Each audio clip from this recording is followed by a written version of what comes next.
ขั้นฟังบุญเจ้าผู้อยู่นะผู้ทลาเจ้าผู้อยู่บาท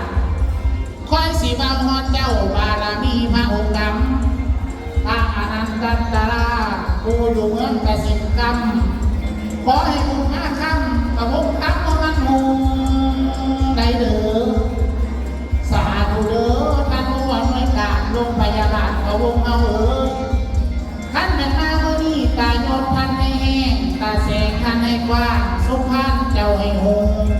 ให้เจ้าหุ่งคือดอกจานให้เจ้าบ้านคือดอกไม้ความเจ็บบ่ให้ได้ความไข้บ่ให้มี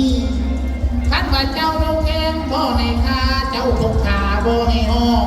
เจ็บทุกหลังพังทุกท้องตนเจ้าก็ให้เศร้าท่านว่าปัวบ้านก็ให้ดีมีเมืองก็ให้ซื่นได้เด้อ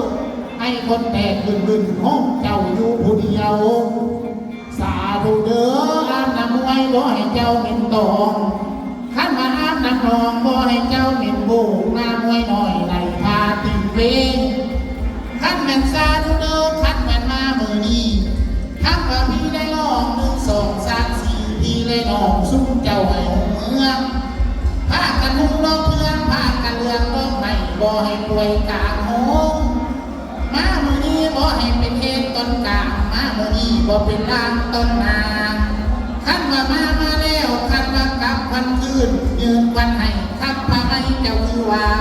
ท่านว่าพี่ได้น้องซุ้มเจ้าให้อยู่ดีสะเล